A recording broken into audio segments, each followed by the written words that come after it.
विधेयक पर अपनी आपत्तियां और अपनी आलोचना माननीय मंत्री जी के समक्ष रखूंगा। संभवतः माननीय मंत्री जी अगर आर्टिकल 26 ए बी सी की पूरी प्रस्तावना को, उस डिबेट को पढ़ते, बशर्ते इसके कि इस तरह की चीजें लाएं। आज के आपके समक्ष जब बोल रहा हूं, देश का माहौल कैसा है इस पे एक नजर डाला जाए। गाहे बगाहे इकोनॉमिक बाइकॉट की बात होती है। नमस्कार, आप देख रहे हैं लाइव सिटीज। मैं हूं आपके साथ वेंकटेश पांडे। लोकतंत्र के मंदिर यानी संसद में इन दिनों वक्फ पर चर्चा चल रही है।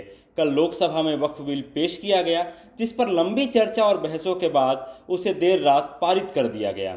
उसके बाद आज राज्यसभा में भी इस बिल को रखा गया है, जिस पर खूब चर्चा हो रही है। इसी चर्चा में आज आरजेडी के नेता प्रोफेसर मनोज कुमार झा ने भी अपनी बात रखी। प्रोफेसर झा सदन में खड़े हुए और अपने ही अंदाज में बोलना शुरू किए। प्रोफेसर झा ने खड़े होते ही जो घनश्याम तिवारी उपसभापति हैं, उनकी तरफ इशारा करते हुए कहा कि सर, मुझे पता है कि आपकी जो सीट है उसके बगल में अग्निशामक यंत्र रखा हुआ है, जो कि आग बुझाने के काम आता है। जिसके बाद जो सदन के तमाम नेता हैं, सबके चेहरे पर मुस्कुराहट दौड़ गई। उसके बाद प्रोफेसर झा ने तमाम चीज़ों का जिक्र किया। जो वक्फ बिल है उसको लेकर के उसमें क्या क्या चीज़ें होनी चाहिए, अपनी तर्क संगत बात रखी।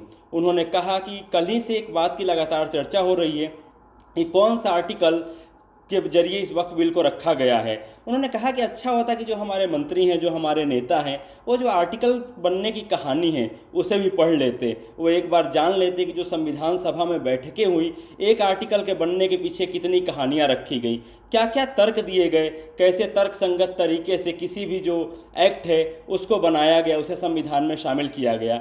उसके बाद मनोज कुमार झा ने एक और बात कही, जिस पर जो सदन के तमाम लोग हैं उनके चेहरे पर थोड़ी मुस्कुराहट लौट गई। उन्होंने कहा कि आज हम लोग सदन में अपना सर लेकर के आए हैं, जो बाकी के लोग हैं वो आरी लेकर के आए हैं। जो उपसभापति घनश्याम तिवारी हैं, उन्होंने इस पर चुटकी लेते हुए कहा कि झा जी, सदन में कोई भी आरी लेकर के नहीं आ सकता है। प्रोफेसर झा फिर आगे बढ़े और फिर जैसे उनका साहित्य से सरोकार है, वैसे ही उनकी बातों में भी वो चीज़ें झलकती हैं। उन्होंने प्रेमचंद की प्रसिद्ध कहानी ईदगाह का जिक्र किया, उसके पात्र का जिक्र किया, फिर वो चिमटे के खरीदने का प्रकरण सुनाया। प्रोफेसर झा ने पूरी बात में क्या कही, आइए हम आपको सुनवाते हैं। शुक्रिया माननीय वाइस चेयरमैन साहब। सुकून भी है, अच्छे माहौल में बातचीत हो रही है और आप वहां हैं तो आपके पास अग्निशामक यंत्र भी रहता है आग बुझाने के लिए, ये मैंने महसूस किया है। माननीय उपसभापति महोदय, इस विधेयक पर अपनी आपत्तियां और अपनी आलोचना माननीय मंत्री जी के समक्ष रखूंगा। बिल के मसौदे पे बिंदुवार आऊंगा, लेकिन उससे पहले मैं चंद बातें रखना चाहता हूं। वो ये है माननीय वाइस चेयरमैन साहब, क्योंकि किसी भी आर्टिकल को जब हम पढ़ते हैं संविधान की इस किताब में कि 14 क्या कहता है, 25 क्या कहता है, 26 क्या कहता है, उसकी इबारत पढ़ने से पूर्व कॉन्स्टिट्यूएंट असेंबली की डिबेट को देखना चाहिए कि उस आर्टिकल के बनने में किस तरह के विचार आए थे। संभवतः माननीय मंत्री जी अगर आर्टिकल 26 ए बी सी की पूरी प्रस्तावना को, उस डिबेट को पढ़ते, तो शायद उनका काम एक नॉन स्टैट्यूटरी बॉडी से भी चल जाता, बशर्ते इसके कि इस तरह की चीजें लाएं। आज के आपके समक्ष जब बोल रहा हूं, मेरे पार्टी के राष्ट्रीय अध्यक्ष एम्स में इलाजरत हैं, लेकिन वो गौर से देख रहे होंगे, कल उनके एक वीडियो को कट करके खूब चलाया गया। सर, पूरा संवाद तो देखिए, और अगर उन्हीं को चलाना है तो उनकी तो न्याय, सामाजिक सौहार्द के बारे में इसी पार्लियामेंट में बहुत सारी स्पीचेज हैं, उसको सुना जाए। बहरहाल सर, मैं क्यों कह रहा था आर्टिकल के बनने की बात, होता यूं है सर, यूनिफॉर्म सिविल कोड पे बहुत चर्चा हुई, आर्टिकल 44, लेकिन कहा कि देश का माहौल तकसीम के बाद, पार्टीशन के बाद, बंटवारे के बाद ट्रस्ट डेफिसिट था समुदायों के बीच में, तो उसको सेल्व किया गया, डायरेक्टिव प्रिंसिपल्स में रख दिया गया। जैसे संपत्ति के बंटवारे की बात, आय के असमान वितरण की बात भी डायरेक्टिव प्रिंसिपल्स में आई, 38(2) एंड 39 क्लॉज C। मैं जानता हूं आज दोनों ही पक्ष आए हैं तैयारियों के साथ, हम गर्दनों के साथ हैं, वो आरियों के साथ। मैं आपके माध्यम से माननीय वाइस चेयरमैन साहब, कोई बात तलखी में नहीं बोलूंगा। किसी को आरी लेकर सदन में प्रवेश करने की अनुमति नहीं है। बिल्कुल सर, आप जिंदाबाद रहें। सर एक चीज, देश का माहौल, और ये मैं गंभीरता, गर्दन लेकर आ सकते हैं जी, आरी लेकर नहीं आ सकते। सर देश का माहौल कैसा है, इस पे एक नजर डाला जाए। गाहे बगाहे इकोनॉमिक बाइकॉट की बात होती है, गाहे बगाहे किसी पुरानी मस्जिद के नीचे कुछ चीजें ढूंढी जाती हैं, गाहे बगाहे प्लेसेस ऑफ वर्शिप एक्ट पे सवाल उठता है। सर इस तरह के माहौल में आपके बिल का कंटेंट और आपके बिल का इंटेंट दोनों सवालिया निशान खड़े करता है। ये महत्वपूर्ण है। चिंता इस बात की नहीं है, अभी चुन के आए हैं, हम भी चुन के आए हैं, लेकिन चुन के आने के बाद बहुमत विजडम की गारंटी नहीं होता है।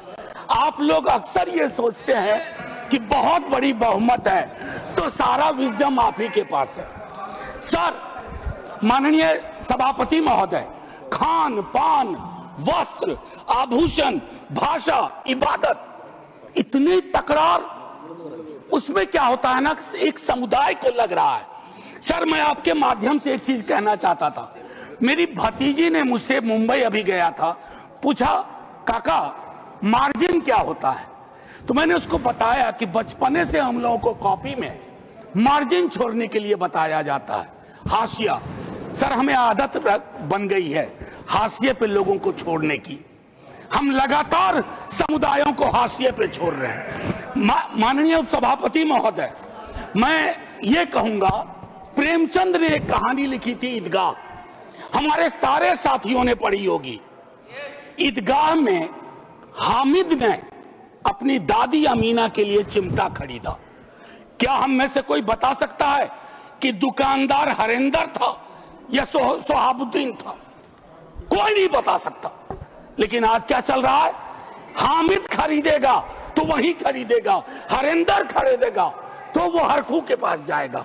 सर ये चीजें, मतलब मैं तो ये कहूंगा कि कुछ चीजें एक दूसरे से ऐसे वाबस्ता होती हैं कि उन्हें अलग अलग देखने को जी नहीं चाहता, उन्हें अलग अलग। Please request you don't disturb him. मैं सिर्फ ये कहना चाहता हूं, कुछ चीजें एक दूसरे से ऐसे वाबस्ता होती हैं कि उन्हें अलग अलग देखने को जी नहीं चाहता।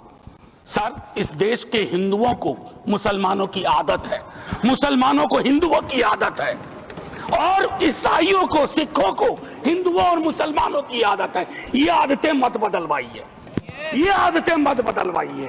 सर एक लखनऊ के मशहूर शायर थे, आजादी के बाद पाकिस्तान चले गए, फिर नेहरू से दोस्ती थी, वापस आए तो लोगों ने पूछा क्यों आ गए? बोला यार बहुत मुसलमान थे यहाँ, लखनऊ का हूं, मिला जुला देखने की आदत थी। ये मैं बता रहा हूं, मैं बता रहा हूं सर कि ये चीजें महत्वपूर्ण है। आज सुबह से कई बार लाइटर वैन में कहा गया सौगात और तोहफा।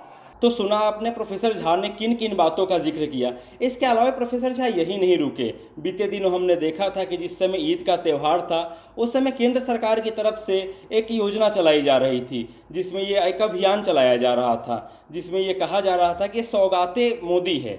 उन्होंने कहा कि जो लोकतंत्र है, जो भारत का लोकतंत्र है, उसमें कुछ भी उपहार नहीं होता है, कुछ भी किसी के लिए तोहफा नहीं होता है, क्योंकि यहाँ सब कुछ तो जो लोग हैं उनके पैसे से, उनके टैक्स से बनता है। ऐसा नहीं है कोई तोहफा देता है, ये इसमें सब कुछ जिसका भी हक है वो टैक्स से है, और लोगों को जो भी मिलता है, जो भी सरकारें देती हैं, कोई मुफ्त का नहीं देती हैं, वो लोगों के पैसे से देती हैं। उसके बाद उन्होंने सेकुलरिज्म पर भी अपनी बात रखी और कहा कि देश में तो सेकुलरिज्म का ढांचा ऐसा होना चाहिए कि हर धर्म के लोगों को, हर वर्ग के लोगों को, खास करके जो एक कोई धर्म है उसमें भी जो कोई एक व्यक्ति है उसको ही केवल पूजा का अधिकार नहीं होना चाहिए, बल्कि जो हर वर्ग के लोग हैं उन्हें भी पूजा का अधिकार हो। धर्म को लेकर के भी उन्होंने कहा कि केवल मुसलमानी, जो इस्लाम धर्म को मानने वाले लोग हैं उनमें ही क्यों, जो बाकी के धर्म हैं उनमें भी ऐसा प्रावधान बने कि जो उनकी धार्मिक संस्थाएं हैं उनमें अलग अलग धर्मों के लोग हों, उनमें अलग अलग समुदाय के लोग हों, जिससे जो सेकुलरिज्म है वो अपने उरूज पर पहुँचे। प्रोफेसर झा ने इसके आगे अडम गोंदवी की एक कविता भी सुनाई, जिसको हम यहाँ आपके सामने रखते हैं। मैं एक दो लाइन पढ़ करके अपनी बात खत्म करूंगा। हिंदू या मुसलमान के लिए के एहसासात को मत छेड़िए, अपनी कुर्सी के लिए इस जज्बात को मत छेड़िए। हम में कोई हुण, कोई शक, कोई मंगोल, पता करना बड़ा मुश्किल है कौन कहां से। हम में से कोई हुण, कोई शक, कोई मंगोल, दफन है जो बात, अब उस बात को मत छेड़िए। गलतियां बाबर की थी, जुम्मन का घर फिर क्यों जले। ऐसे नाजुक वक्त में हालात को मत छेड़िए।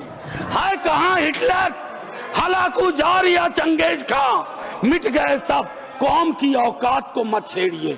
छेड़िए एक जंग, छेड़िए एक जंग, मिलजुल कर गरीबी के खिलाफ। दोस्त मेरे मजहबी नगमात को मत छेड़िए। हाथ जोड़ के कहता हूं सर। अडम गोंदवी की कविता के साथ प्रोफेसर झा ने अपनी बात खत्म कर दी। इसके साथ ही जो वक्फ विधेयक पर चर्चा है वो लगातार अभी जारी है। हालांकि ये जानना जरूरी है कि राज्यसभा में जो नंबर गेम है वो क्या कहते हैं। राज्यसभा में मौजूदा वक्त में 236 सांसद हैं, जिसमें भारतीय जनता पार्टी के 98 और एनडीए के पास टोटल 115 हैं। 6 मनोनीत हैं, यानी कुल मिलाकर के बात यह है कि 121 जो सांसद हैं वो हैं पक्ष में हैं, यानी 121 जो सांसद हैं वो बीजेपी के खेमे, एनडीए के खेमे के साथ जाएंगे, ऐसा माना जा रहा है। और राज्यसभा में बहुमत के लिए तो 119 ही चाहिए। ऐसे में लगभग ये तय है कि लंबी चर्चा के बाद वक्फ बिल राज्यसभा से भी पास हो जाएगा। ऐसे ही तमाम खबरों के लिए देखते रहिए लाइव सिटीज़। शुक्रिया।